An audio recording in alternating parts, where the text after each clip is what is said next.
My name is April, and at 32 years old, I finally built the peaceful life I deserve. With a thriving career as a graphic designer in Seattle, I thought I had moved past the pain. Then came the phone call that shattered my carefully constructed calm.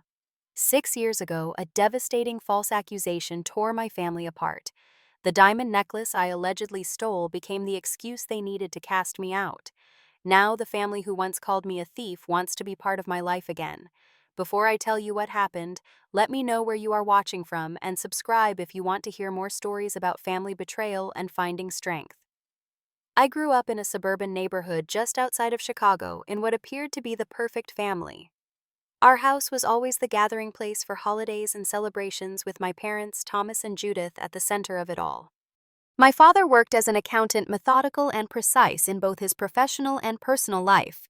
He had a quiet strength about him, preferring to listen rather than speak, which made his words carry more weight when he did share them. My mother was the opposite, a high school English teacher who filled every space with her opinions and expectations.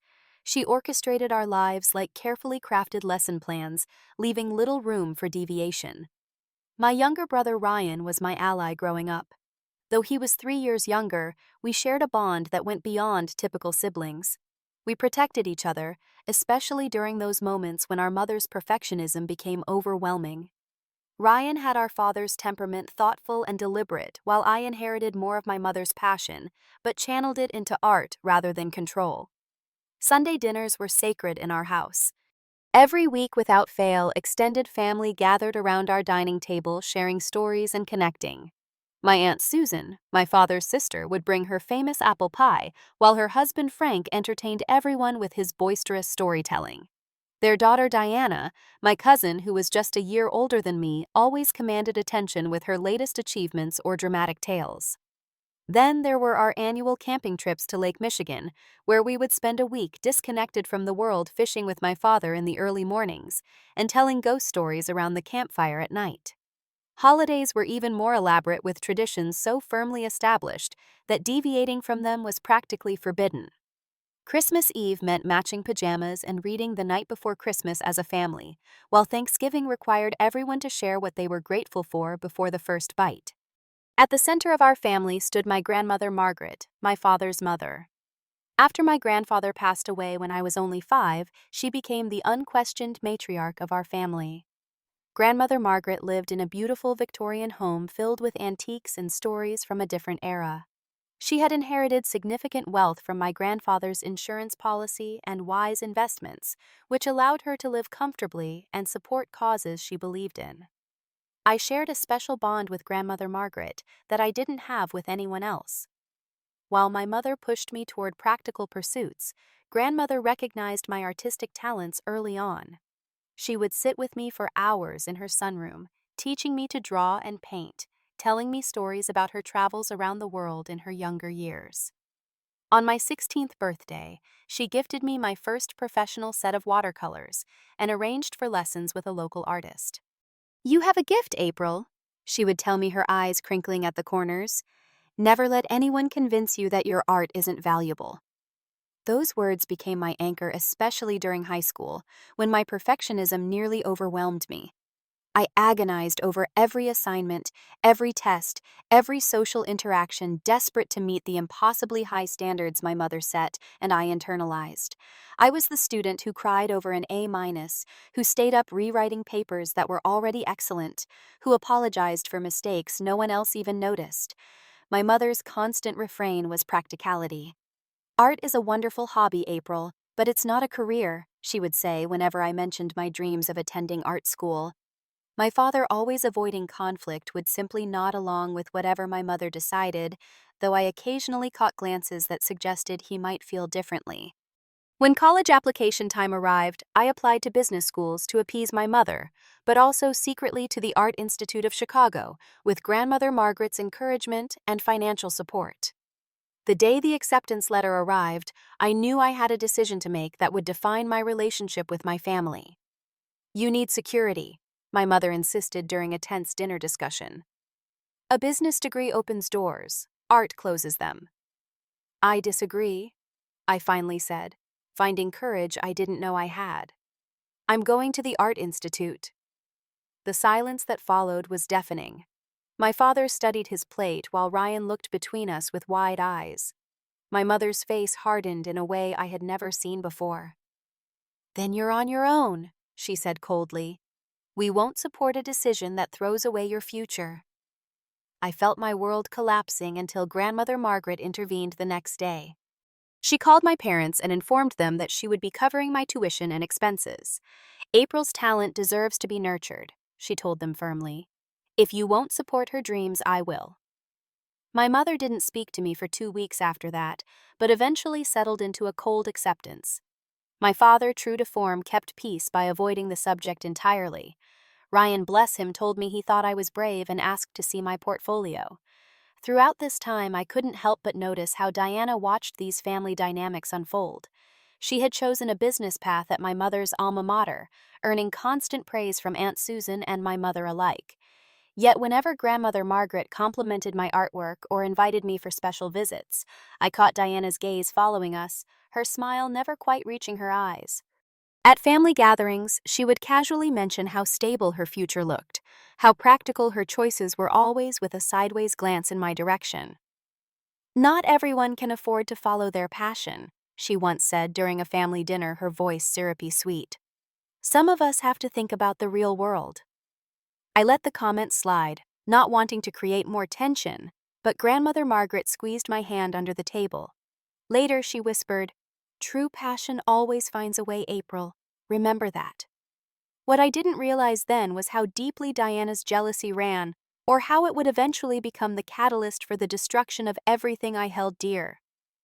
By my senior year at the Art Institute, Grandmother Margaret's health had begun to decline. What started as occasional forgetfulness progressed to more frequent confusion. The family decided she needed regular care, and I volunteered to visit her 3 times a week between classes.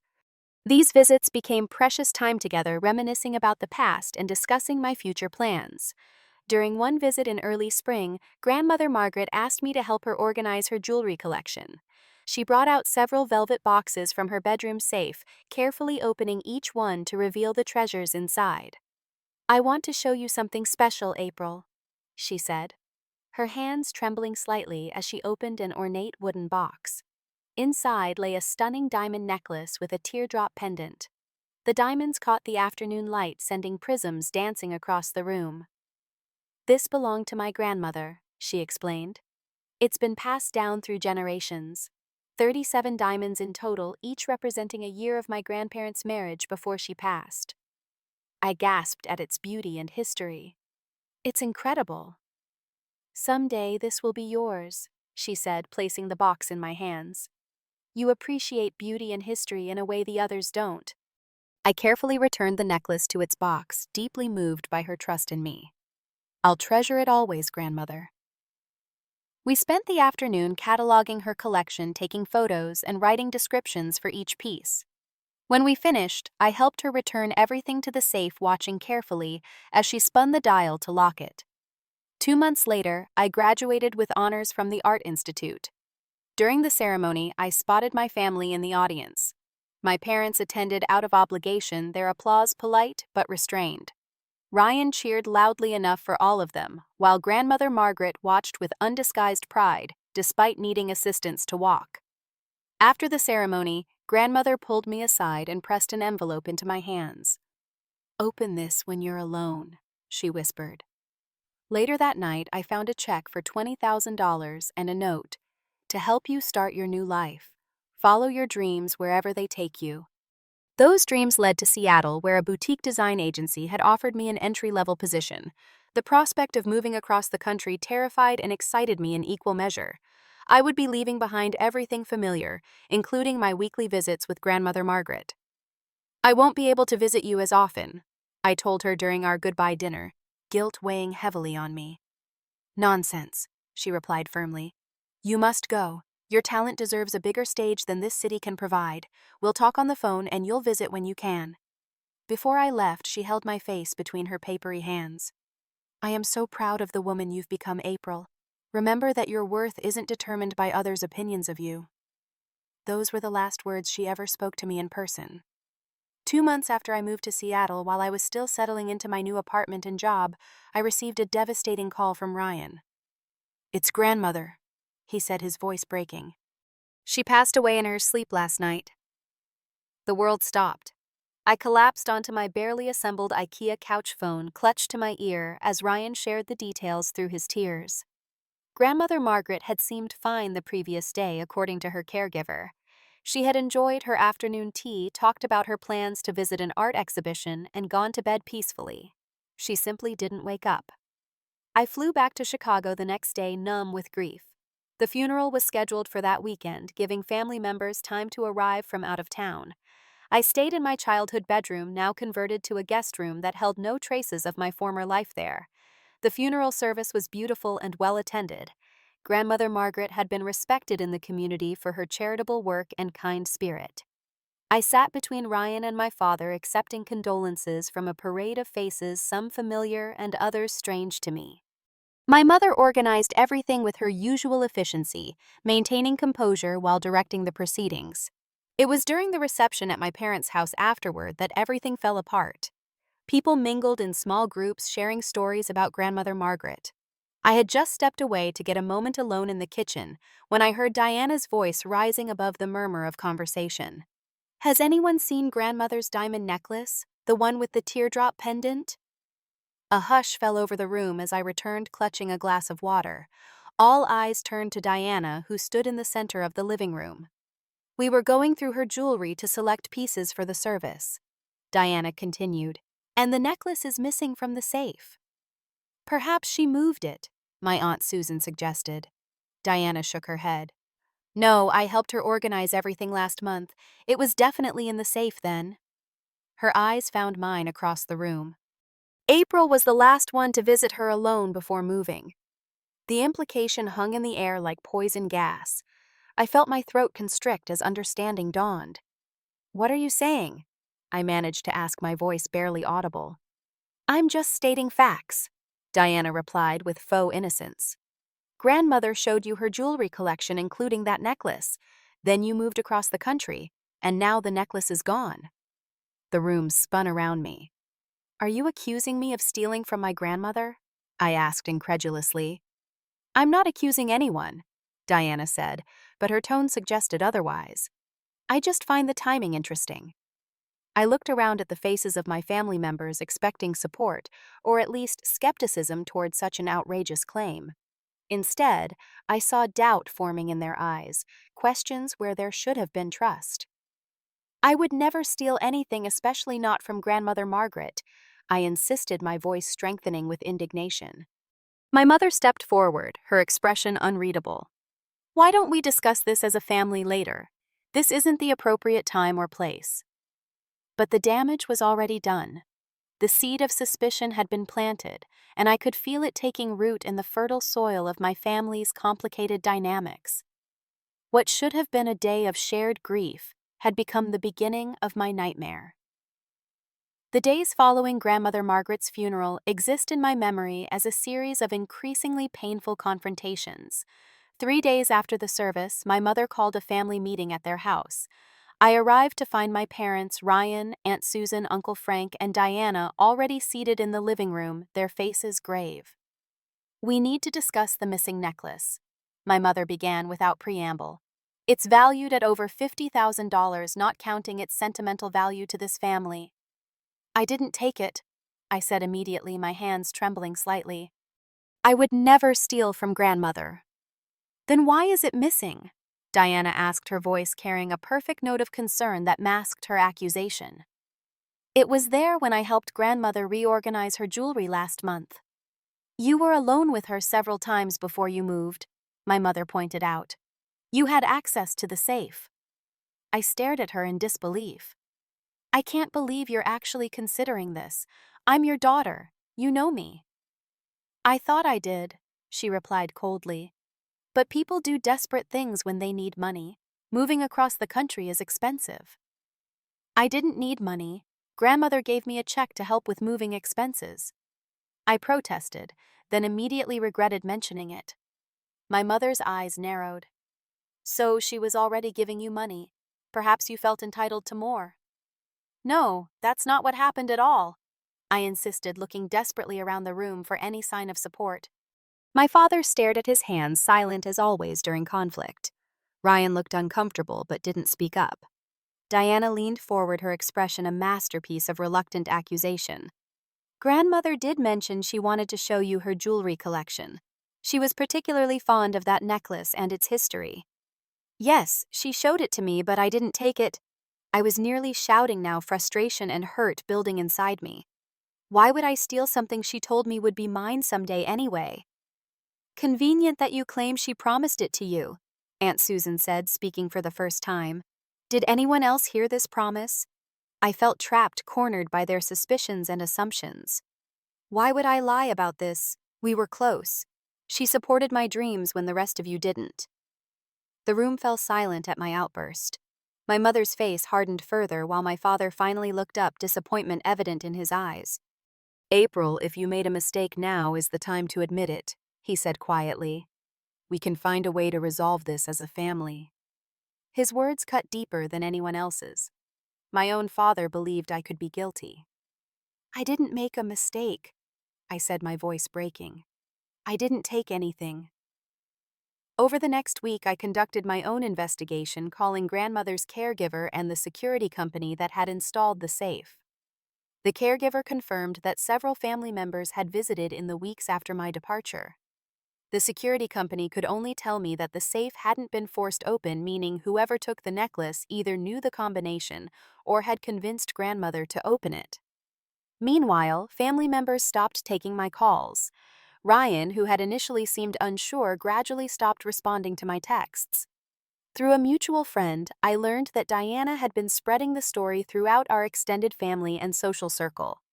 Then came the letter from a family lawyer suggesting that if I returned the necklace, they would not pursue legal action. The formal cold language of legal threat from my own family broke something inside me. I called my mother in desperation. How could you do this?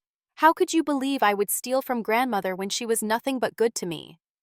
The evidence speaks for itself, April, she replied. You were the last one alone with her. You had access to the safe. You needed money for your move. And you were always her favorite, always getting special treatment. The bitterness in her voice revealed a jealousy I had never fully recognized before. Is that what this is about? You're punishing me because grandmother supported my dreams when you wouldn't? This is about you stealing a family heirloom, she snapped. Don't try to twist this around. I didn't take it. Why won't anyone believe me? I was crying now, my composure completely shattered. Because we know you, April. You've always been willing to do whatever it takes to get your way. Going to art school against our wishes. Moving across the country without considering how it would affect your grandmother's care. Taking advantage of her affection for you. Each accusation felt like a physical blow. If that's what you think of me, then you never knew me at all, I whispered. I think it's best if you don't contact us for a while, my mother said with chilling finality. Not until you're ready to be honest and return what you took. I won't admit to something I didn't do, I insisted. Not even to keep peace in this family. Then I guess we don't have anything more to say to each other. Her voice was empty of emotion. Don't call again, April. You're no longer welcome in this family. The line went dead. I sat in my tiny Seattle apartment, thousands of miles from everything I had known, completely alone with the weight of a false accusation crushing me. A week later, I tried one last time, calling my father directly at his office. Dad, please, I begged when he answered. You know me. You know I wouldn't do this. The pause that followed gave me a moment of hope, quickly extinguished by his response. I thought I knew you, April, but I don't know who you are anymore. Those words spoken in his quiet, measured voice were the final blow. I hung up without another word, understanding that I had been cast out completely. The family that had raised me, celebrated with me, shaped my entire identity, had decided I was a thief based on circumstantial evidence and long-simmering jealousies. That night, I deleted all my social media accounts to escape the whispers and accusations. I changed my phone number. I severed every tie to my former life, knowing that the only way forward was alone. The holidays that year were the hardest. Thanksgiving spent eating takeout Chinese food alone in my apartment.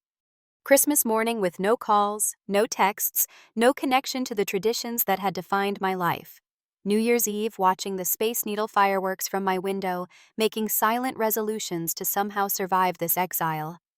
I sent cards and emails that went unanswered. I mailed small gifts that were returned unopened. Each rejection reinforced the terrible truth in the eyes of my family: I no longer existed. The first year after being disowned passed in a fog of depression and disbelief. Many mornings I could barely drag myself out of bed to go to work. I functioned on autopilot, designing logos and layouts with technical proficiency, but no passion. My coworkers noticed my withdrawal, but attributed it to being new in town away from family and friends. They couldn't have imagined the truth that I had been branded a thief and cut off completely from everyone I had ever loved. During my darkest moments, sitting on my bathroom floor at 2 a.m., contemplating how much easier it would be to simply disappear, I finally admitted I needed professional help. The next day, I researched therapists and found Dr. Winters, a compassionate woman specializing in family trauma and abandonment. "What you're experiencing is grief," she explained during our first session. "Not just for your grandmother, but for the loss of your entire family system and identity. It's also a profound betrayal trauma." Over weekly sessions, Dr. Winters helped me understand that my family's willingness to believe the worst about me reflected their issues, not my character. My mother's quick accusations stemmed from her long-standing jealousy of my relationship with grandmother Margaret.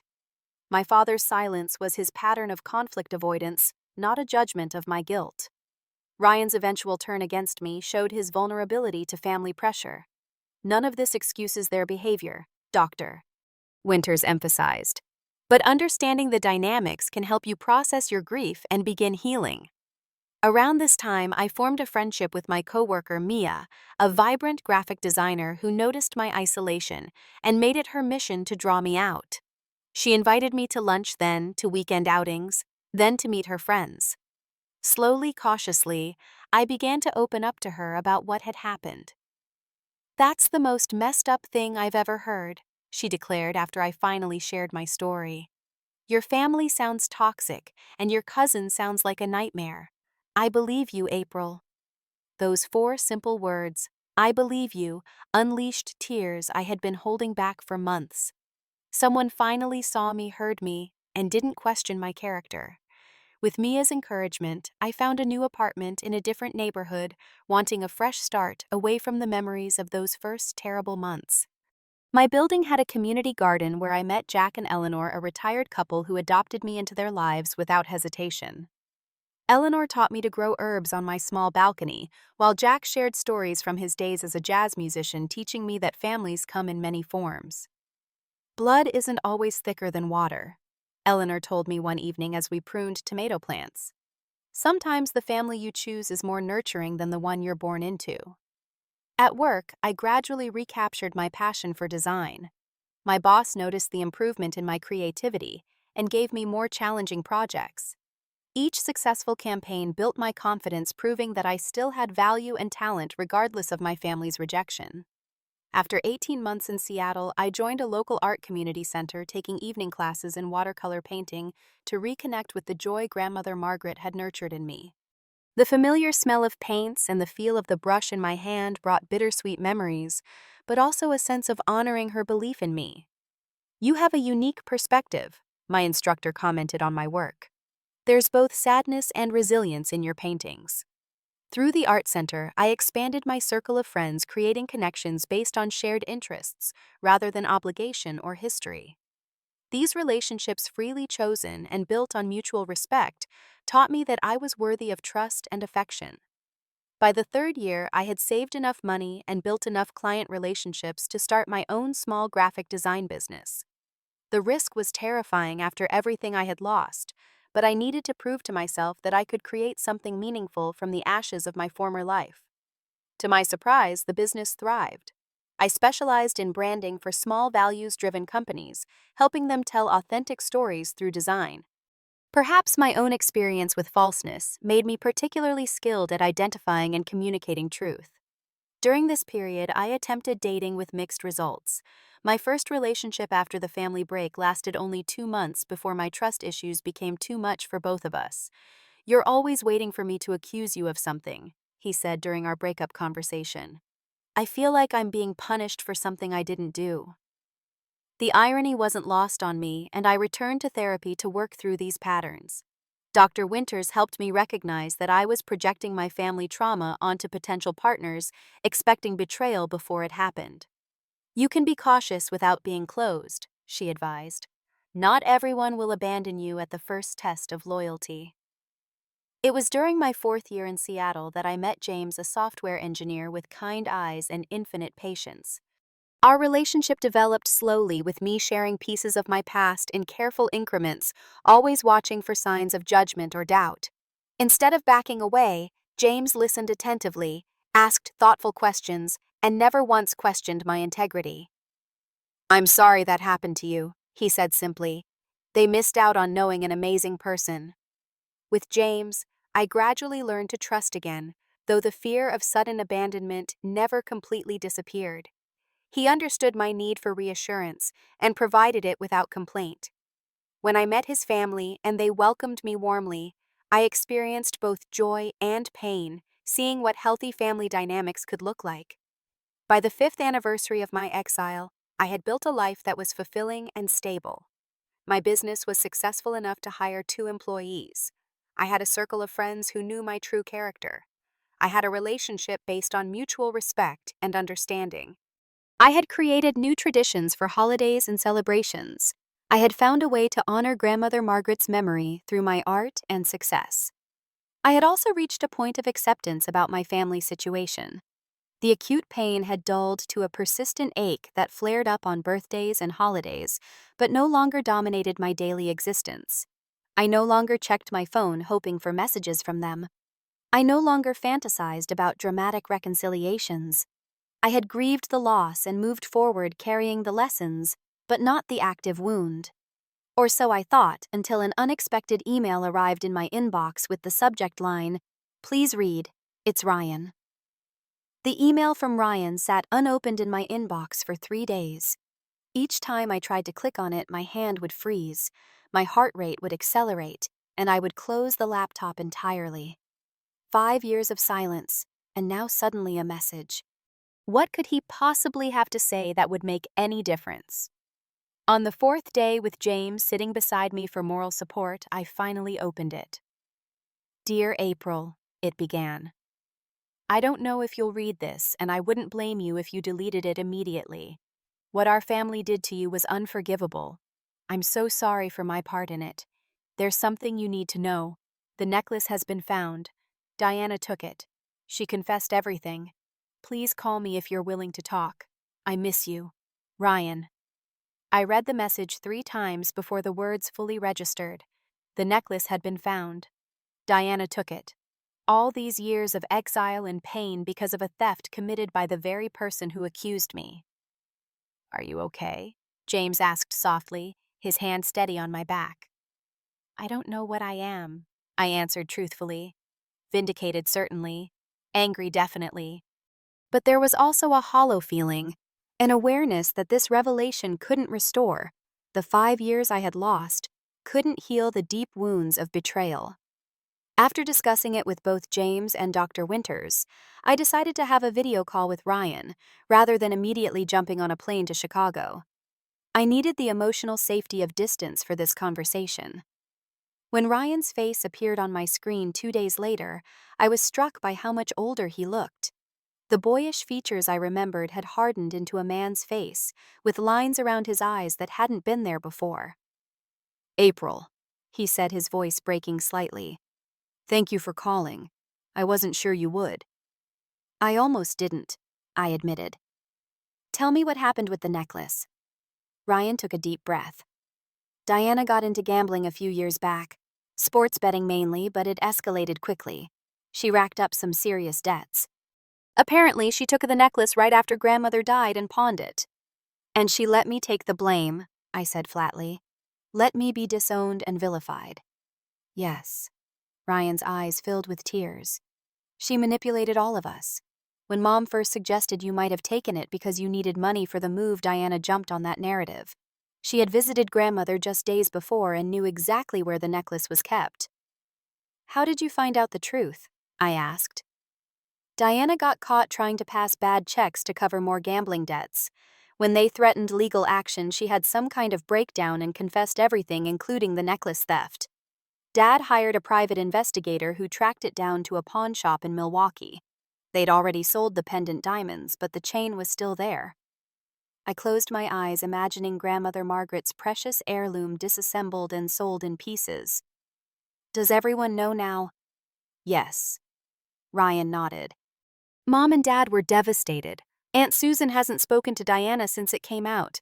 The family's kind of fractured over it. Good, I said, surprising myself with the bitterness in my voice. Let them experience a fraction of what I went through. Ryan winced but nodded. We deserve that. April, I should have believed you. I knew you would never steal, especially not from grandmother. I let them convince me because it was easier than standing up to them. I'll never forgive myself for that. Part of me wanted to offer him absolution to say it was okay, but I couldn't. It wasn't okay. Nothing about what they did to me was okay.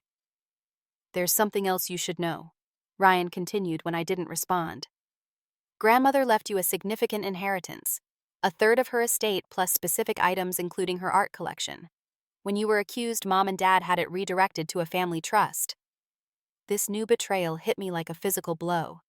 Not only had they branded me a thief and cut me out of their lives, but they had also stolen my inheritance, the final gift from the one person who had truly supported me. I'd like to talk to Aunt Susan, I said, finally needing confirmation from someone else in the family. Ryan arranged the call for the following day. Aunt Susan appeared haggard on screen, her usual perfectly maintained appearance nowhere to be seen. April, she began immediately. What we did to you was unforgivable. Diana manipulated us all, but that's no excuse. We should have trusted you. Yes, you should have, I agreed. Tell me exactly what happened with Diana. Aunt Susan explained that Diana's gambling addiction had started in college but escalated dramatically around the time of Grandmother Margaret's death. She had taken the necklace during a visit, knowing the combination to the safe from watching Grandmother open it many times. She told us later that she resented your relationship with your grandmother. Aunt Susan said, her voice hollow. She felt that Margaret favored you, gave you special attention and gifts. When the opportunity came to hurt you and take something valuable at the same time, she took it. And you all helped her do it, I said. You chose to believe the worst about me. We did, she admitted. Your mother was too quick to assume your guilt, and the rest of us followed her lead. There's no justification for what we did. I ended the call feeling emotionally drained, but also strangely lighter, as if a weight I had carried for years had been partially lifted. The truth was finally out, though it had come far too late to undo the damage. That evening, I processed everything with Dr. Winters in an emergency therapy session. How do you feel about this revelation? She asked. Vindicated, angry, sad, I listed. But mostly, I feel confirmation of what you've helped me understand over the years, that their willingness to believe I was a thief was about them, not me. And if they want to reconcile, she asked gently, what then? It was the question I had been avoiding. Now that my name was cleared, would they expect me to simply rejoin the family as if nothing had happened? Could I ever trust people who had discarded me so easily? I don't know. I answered honestly. I need time to process before I make any decisions.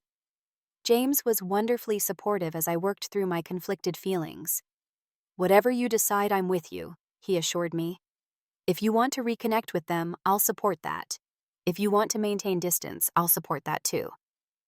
For several weeks, I maintained limited contact with Ryan, only processing my emotions and considering my options. Then, 6 years after I had been cast out of the family, I received a formal email from my parents requesting a meeting. The email from my parents arrived on a rainy Tuesday morning. I was in my office reviewing design proofs when the notification appeared on my phone. Seeing their names in my inbox after 6 years sent a wave of anxiety through me, so intense that I had to excuse myself to the bathroom, where I promptly threw up. To April, the message read with formal stiffness. We would like to meet with you to discuss recent developments regarding the family situation. We understand if you are hesitant, but we hope you will consider our request. We can travel to Seattle or meet at a neutral location of your choosing. Please let us know if this would be possible. Thomas and Judith. No apology, no acknowledgement of what they had done. Just a clinical request for a meeting about recent developments, as if we were discussing a business matter rather than the complete destruction of our relationship. I forwarded the email to James and Dr. Winters, then tried to continue working, but my concentration was shattered. By the time I arrived home that evening, my head was pounding and my stomach was in knots. "What do you want to do?" James asked as we sat on the couch, takeout containers untouched between us. "Part of me wants to ignore them completely," I admitted. "They threw me away based on a cousin's accusation. They stole my inheritance. They believed the worst about me without a second thought." "And the other part?" he prompted gently. "The other part?" I sighed, struggling to articulate the complicated emotions. "The other part remembers Sunday dinners and camping trips, remembers my father teaching me to ride a bike and my mother helping with school projects, remembers birthdays and Christmases and inside family jokes. That part wants answers, wants to understand how they could do this to me." James nodded, understanding as always. "Whatever you decide, I'm with you every step." After a long session with Dr. Winters, I decided to meet them, not for reconciliation, but for closure. We agreed on a hotel in Chicago neutral territory where I could walk away if needed. James insisted on accompanying me, though he would wait in the hotel bar during the actual meeting. "You need someone in your corner," he said firmly. "Someone who will put you first, no matter what." The week before the meeting, I experienced regular panic attacks, waking in the night, gasping for breath, reliving the moment my mother told me I was no longer welcome in the family. Dr. Winters helped me develop coping strategies and establish clear boundaries for the meeting. "Remember that you are in control," she advised. "You decide how much to share, how long to stay, whether to allow physical contact. This meeting is on your terms." The flight to Chicago was a study in conflicting emotions. Anxiety tightened my chest while memories flooded back with each familiar landmark visible from the plane window. James held my hand throughout, his steady presence an anchor in the emotional storm. We checked into the hotel a day early to allow me time to prepare mentally. I walked the familiar streets of my hometown, now seeing them through the eyes of a stranger. So much had changed in 6 years, yet so much remained exactly as I remembered. The morning of the meeting, I dressed carefully in a navy blue dress that projected professional confidence, applied my makeup with precision, and styled my hair in a sleek bun. Armor all of it against the vulnerability of facing the people who had once been my entire world. "Remember, you can leave at any time," James reminded me as we rode the elevator down to the lobby. "Text me if you need me and I'll come immediately." "I know." I nodded, squeezing his hand gratefully. "Thank you for being here." The hotel lobby was elegant and impersonal, with clusters of comfortable seating arranged for privacy. I spotted my parents immediately, sitting stiffly side by side on a beige sofa. They looked older, diminished somehow. My father's hair had gone completely gray, while my mother's carefully maintained appearance showed new lines of stress around her eyes and mouth. They stood when they saw me approach, uncertainty written across their faces. For a moment, no one spoke, the weight of 6 years of silence hanging between us. "April," my mother finally said, her voice lacking its usual authoritative tone. "Thank you for coming." "Let's sit," I suggested, choosing an armchair across from them rather than joining them on the sofa. No physical contact, no pretense of closeness. An awkward silence followed as we settled into our seats.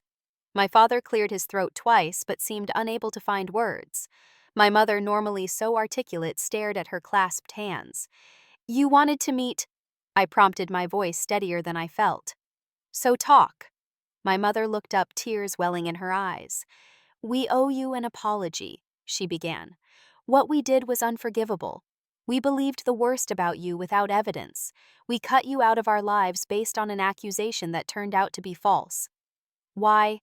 I asked the question that had haunted me for years. "Why were you so quick to believe I would steal from grandmother? You're my mother. You raised me. You knew my character." She flinched at the directness of my question.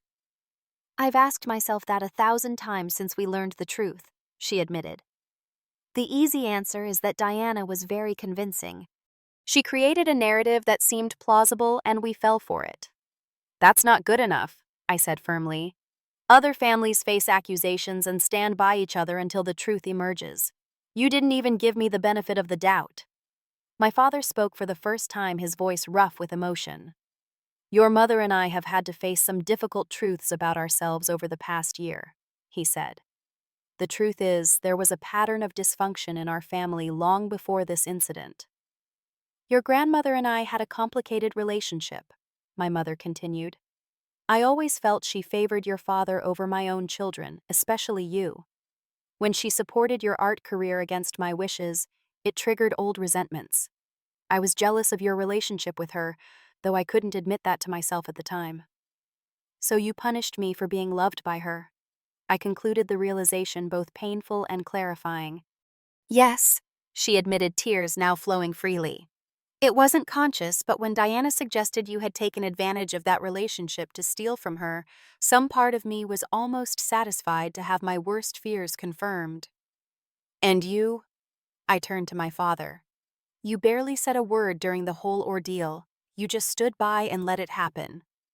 He nodded, accepting the accusation. I've been a coward all my life, April. I avoid conflict at all costs, even when the cost is my daughter's relationship. I told myself I was keeping peace, but really I was just avoiding having to take a stand. Their admissions aligned with what Dr. Winters had helped me understand over years of therapy, but hearing them acknowledge these truths brought both pain and validation. What happened after you discovered the truth about Diana? I asked. The family fell apart, my mother said. Susan hasn't spoken to Diana since the confession, though she's trying to get her help for her gambling addiction. Your father and I barely speak to Susan or Frank anymore. Ryan pulled away from all of us, disgusted by how we had treated you. Good.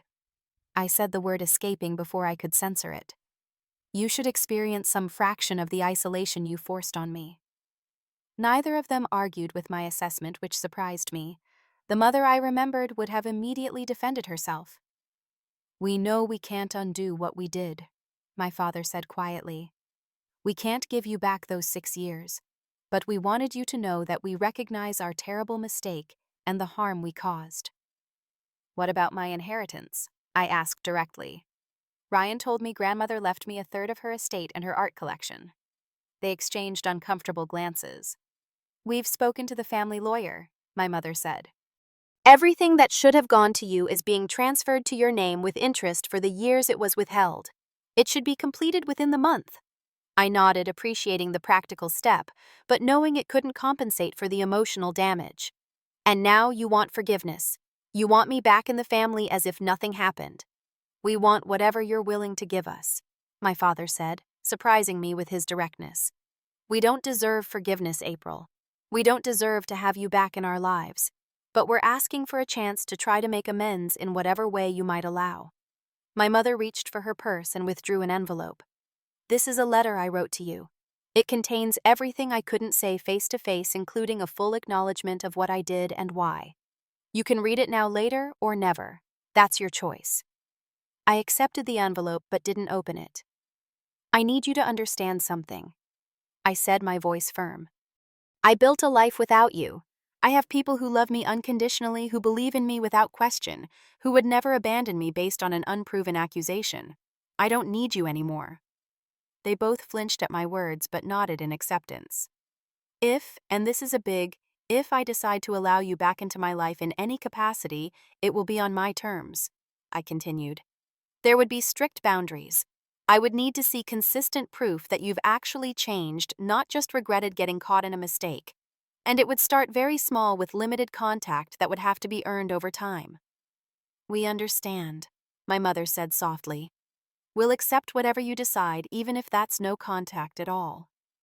I'm engaged, I told them abruptly, watching their expressions carefully.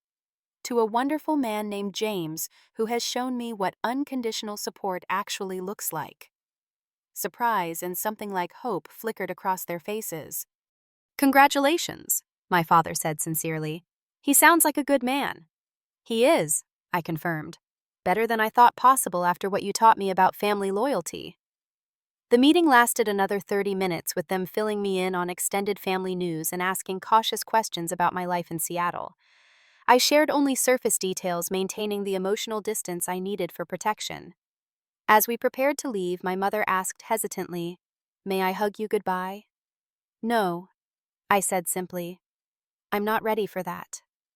She nodded, accepting the boundary without argument, another sign that perhaps she had indeed changed.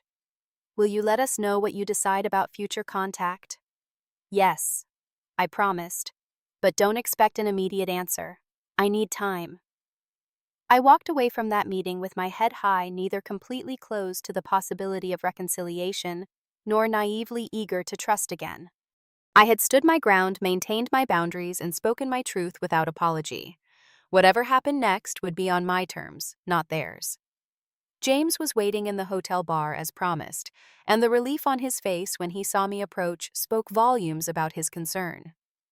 "How did it go?" he asked as I sat beside him.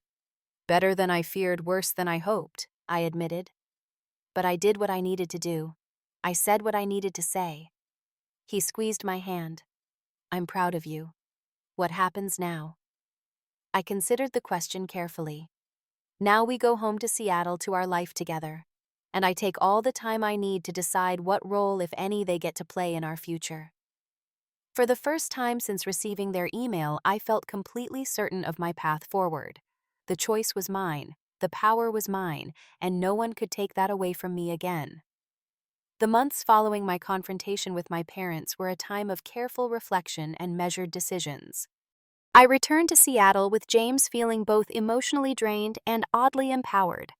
I had faced my deepest fears and emerged intact, neither destroyed by the encounter nor swept back into unhealthy family dynamics. Dr. Winters helped me process the meeting and the complicated emotions it stirred. "You're in control now," she reminded me. "You decide what boundaries to set and what relationship, if any, you want to rebuild." After 2 weeks of consideration, I sent my parents a brief email outlining my terms for limited contact monthly email updates, only for the first 6 months, no phone calls or visits, yet no pressure for more than I was ready to give, and absolute respect for my boundaries at all times. "I make no promises about where this will lead," I wrote in conclusion, "but I'm willing to start here and see what develops." Their response was immediate and accepting, without the guilt trips or emotional manipulation I half expected. Perhaps they truly had changed, or perhaps they simply knew they had no leverage to demand more. My relationship with Ryan developed more quickly. He had been the first to reach out, the one who seemed genuinely remorseful for his part in my exile. We began with video calls every few weeks, gradually rebuilding the sibling bond that had once been so important to me. During one such call, 3 months after our initial reconnection, Ryan asked the question I had been expecting. "Have you thought about what you'll do about Diana?" "What do you mean?" I asked, though I understood perfectly. "Will you ever speak to her again?" "Forgive her. She's in treatment now for the gambling, staying with a friend since Aunt Susan still won't let her come home." I considered my answer carefully. "I have no interest in a relationship with Diana," I said finally. "What she did wasn't a momentary lapse or a mistake. It was deliberate, sustained deception that cost me my family and 6 years of my life. Some actions have permanent consequences." Ryan nodded, accepting my position without argument. "I understand.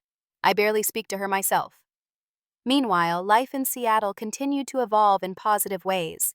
My design business expanded enough to require larger office space and 2 additional employees. James and I bought our first home together, a charming craftsman with a garden that reminded me of Eleanor's. And most significantly, James proposed formally during a weekend trip to the San Juan Islands, though we had already been discussing marriage for months. Planning our wedding forced me to confront difficult questions about family involvement. Should my parents be invited? What role, if any, should they play in the ceremony? How would I explain their presence or absence to James's family, who knew pieces of my story, but not all details?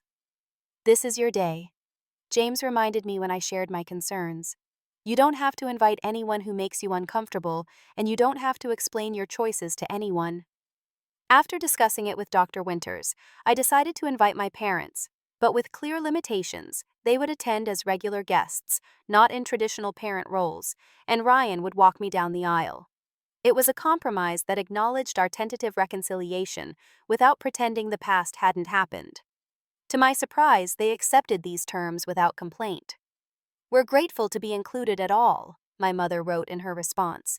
"We understand this is your day and will respect whatever role you choose for us." The inheritance matter was settled as promised, with the family lawyer transferring all assets that should have been mine, plus interest for the years they were withheld. The financial windfall was substantial, including grandmother Margaret's art collection and investment portfolio. I used part of it to establish a scholarship for young artists at the Art Institute of Chicago in her name, honoring her belief in my talent and her support of my dreams. 6 months after our hotel meeting, I agreed to my first phone call with my parents. The conversation was stilted at times, but generally civil. They shared news about extended family and their daily lives, while I offered carefully curated updates about my business and upcoming wedding plans. "We've been seeing a family therapist," my mother mentioned near the end of the call, "working through our issues, trying to understand how we could have done what we did." "That's good," I said, genuinely pleased they were taking concrete steps rather than simply expressing regret. "It's important to understand why it happened so it can't happen again." "The therapist suggested we ask if you'd consider joining us for a session someday," my father added tentatively. "Not now, but perhaps in the future." "I'll think about it." I promised, neither agreeing nor refusing outright. It might be helpful eventually. 9 months after our initial meeting, I invited them to visit Seattle. It would be our first face-to-face encounter since the hotel, and I set clear parameters: a 3-day visit staying in a hotel rather than our home-planned activities with limited emotional intensity. Their arrival at the airport was surreal, these familiar strangers wheeling their luggage into our lives. James, ever supportive, stood beside me as we greeted them with awkward half-hugs and tentative smiles. "Your city is beautiful," my mother commented as we drove from the airport. "I can see why you love it here." We showed them selected highlights: Pike Place Market, the Space Needle, my office downtown. I introduced them to a few friends, including Mia, who watched them with undisguised suspicion, protective of me in a way they had never been. The visit passed without major incidents, though there were moments of tension when old patterns threatened to emerge. My mother began to offer unsolicited advice about wedding details, but caught herself mid-sentence. My father started to retreat into silence during a mildly uncomfortable dinner conversation, but made visible effort to stay engaged. On their last evening over dinner at a waterfront restaurant, my mother asked the question that had clearly been on her mind. "Do you think you'll ever be able to forgive us completely, April?" I considered my answer carefully. "Forgiveness isn't a single moment or decision," I said finally. "It's a process. I'm working on it, but it will take time. And even with forgiveness, our relationship will never be what it was before. Too much has happened." She nodded, accepting this reality with a sadness that seemed genuine. "We understand. We're grateful for whatever relationship you're willing to have with us." The wedding took place the following spring, a small ceremony in a garden overlooking Puget Sound. True to our agreement, Ryan walked me down the aisle while my parents watched from the front row, their expressions a mixture of joy and regret. During the reception, my father approached me during a quiet moment. "I know I have no right to feel proud," he said softly, "given how I failed you. But I am incredibly proud of the woman you've become, April. Your strength, your success, your capacity to even consider letting us back into your life after what we did. All of that is extraordinary." His words touched me more deeply than I expected. "Thank you."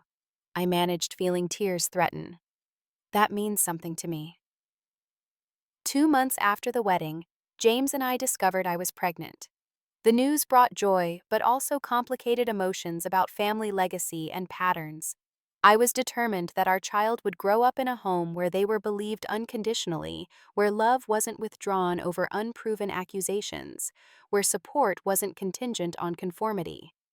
Telling my parents about the pregnancy was a carefully considered decision. We shared the news during a scheduled video call, watching their faces light up with excitement, and then immediately temper their reactions, clearly uncertain about what role they would be allowed in their grandchild's life. "We would love to be involved as much as you're comfortable with," my mother said cautiously, "but we understand if you have reservations." "I do have reservations," I admitted. "But I'm willing to give you the opportunity to be grandparents with boundaries in place. This child will never hear negative stories about me from you. They will never be made to feel that your love is conditional or that one mistake could cost them their place in the family." "We promise," my father said solemnly. "We've learned the hardest possible way what truly matters." As my pregnancy progressed, I often thought about grandmother Margaret, wishing she could have known her great-grandchild. In quiet moments, I would tell the baby stories about her, promising to pass on her wisdom and unconditional support. "Your great-grandmother saw the value in following your passion," I would whisper, hands cradling my growing belly. "She taught me that talent deserves nurturing, and that true family supports your dreams even when they don't understand them. She would have loved you so much." The journey from falsely accused outcast to where I stand today has fundamentally changed me. The pain of betrayal taught me self-reliance. The years of isolation taught me to choose my connections wisely. The experience of rebuilding from nothing taught me my own strength. I now understand that family is both a gift and a choice. Blood ties create opportunity for connection, but they don't guarantee loyalty or love. True family stands with you in your darkest moments, believes in you when evidence is lacking, and loves you without conditions or expectations. My relationship with my parents continues to evolve slowly. There are good days when connection feels possible, and difficult days when old wounds reopen unexpectedly. Complete trust may never be possible again, but a new kind of relationship has emerged from the ashes of the old one, based on clearer boundaries and more honest communication. The false accusation that destroyed my former life ultimately led me to build something stronger, more authentic, and entirely mine. While I would never choose to experience such betrayal, I recognize that surviving it revealed a resilience I might never have discovered otherwise. If you're facing family betrayal or false accusations, remember that your worth isn't determined by others' opinions of you, even those who should love you most. Truth has a way of eventually emerging, though sometimes too late to undo the damage. Build your life anyway. Create your own family of choice. Nurture your talents and passions. And know that surviving betrayal doesn't make you bitter, it makes you incredibly strong. Have you ever experienced a false accusation or family betrayal? How did you handle forgiveness, if at all? Share your stories in the comments below, and don't forget to like and subscribe if this resonated with you. Thank you for listening to my journey, and remember, sometimes the family we choose becomes more precious than the one we're born into.